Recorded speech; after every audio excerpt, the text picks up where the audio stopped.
नमस्कार, डेली 24 भारत देख रहे हैं आप। मैं हूं आपके साथ सुरभि राजपूत। उमेश पाल हत्याकांड के बाद विपक्ष ने जब मुख्यमंत्री योगी आदित्यनाथ से प्रदेश की कानून व्यवस्था को लेकर सवाल किया था तो उन्होंने विधानसभा में इसका जवाब दिया था। तब सीएम योगी ने विधानसभा में कहा था कि माफिया को मिट्टी में मिला दूंगा, और ऐसा हुआ भी।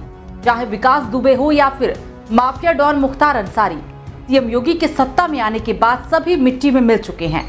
जब जब प्रदेश में कानून व्यवस्था पर सवाल उठे और माफियाओं के हौसले बुलंद हुए, तब तब सख्त कार्रवाई देकर उदाहरण पेश किया गया। कुख्यात गैंगस्टर विकास दुबे के एनकाउंटर को 3 साल से ज्यादा का समय वक्त हो चला है, लेकिन अब प्रदेश में कोई ऐसा है जो बिल्कुल विकास दुबे के नक्शे कदम पर चलता हुआ नजर आ रहा है। अब हम आपको पूरी खबर इस रिपोर्ट में दिखाएंगे, लेकिन उससे पहले सीएम योगी आदित्यनाथ का प्रदेश की कानून व्यवस्था को लेकर विधानसभा में दिया हुआ ये भाषण सुनिए। और फिर इसे इस माफिया को मिट्टी में मिला देंगे। पिछले 6 सालों में उत्तर प्रदेश की योगी सरकार के कार्यकाल में अपराधियों और माफियाओं पर ताबड़तोड़ कार्रवाई हुई है।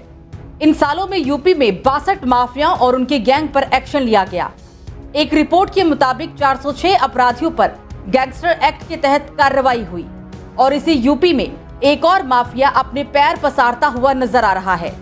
दरअसल बरेली में एक प्रॉपर्टी डीलर की पत्नी ने हिस्ट्री शीटर संदेश कनौजिया समेत आधा दर्जन लोगों पर मारपीट, धोखाधड़ी, रंगदारी समेत गंभीर धाराओं में रिपोर्ट दर्ज कराई है। एसएसपी के आदेश पर बारादरी पुलिस ने ये कार्रवाई की है। थाना क्षेत्र के 36 उज्जवल फेस महानगर कॉलोनी की प्रीति जादौन के अनुसार उनके पति प्रवेश कुमार उर्फ Radhe Kamakhya builders private limited के प्रबंध निदेशक हैं। आरोप है कि पति ने किसानों की जमीन खरीदने के लिए ओमकार सिंह वाल्मीकि के साथ इकरारनामा करा था। पति ने इसके लिए ओमकार सिंह को 16 लाख रुपए का चेक भी दिया था। जमीन नहीं दिलवाने की स्थिति में ये रुपए ओमकार सिंह को पति को वापस करने थे। 13 दिसंबर 2017 को इस संबंध में ओमकार सिंह ने शपथ पत्र पति के नाम दिया था। आरोप है कि उसने बगैर बताए ओमकार सिंह ने ये रुपए गांव कचौली थाना बिथरी चैनपुर निवासी हिस्ट्री शीटर संदेश कनौजिया को दे दिए। संदेश कनौजिया ने युवक पर दबाव बनाकर अपनी पति अरुणा कनौजिया को उसके पति की कंपनी में जबरन डायरेक्टर बना दिया। रुपए भी वापस नहीं किए। उनके पति ने ग्राम बालीपुर में भी किसानों से जमीन का सौदा किया। गांव के करीब रहने के कारण संदेश कनौजिया उनकी जमीन को बिकने नहीं दे रहा है। जमीन के हर सौदे में रंगदारी मांग रहा है।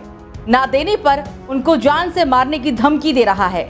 शिकायत पर एसएसपी के आदेश पर पुलिस ने महानगर कॉलोनी निवासी ओमकार सिंह वाल्मीकि, संदेश कनौजिया, रवि पटेल, शिवनंदन, विनोद कनौजिया और मुकेश के खिलाफ रिपोर्ट दर्ज कर ली है। Bureau report, daily 24 Bharat. बीते दिनों मुख्यमंत्री योगी आदित्यनाथ ने लोकसभा चुनाव को भ्रष्टाचार बनाम जीरो टॉलरेंस का मुकाबला करार देते हुए दावा किया कि सिर्फ बीजेपी ही भ्रष्टाचारियों और माफिया तत्वों को जेल में डाल सकती है। मुख्यमंत्री भले ही जीरो टॉलरेंस की बात भरे मंच से कर चुके हों, लेकिन हिस्ट्री शीटर संदेश कनौजिया जैसे लोगों के बढ़ते आपराधिक मुकदमे योगी सरकार की जीरो टॉलरेंस पॉलिसी पर पलीता लगाते हुए नजर आ रही हैं। फिलहाल मेरे साथ इतना ही। आप देखते रहिए डेली 24 भारत। नमस्कार।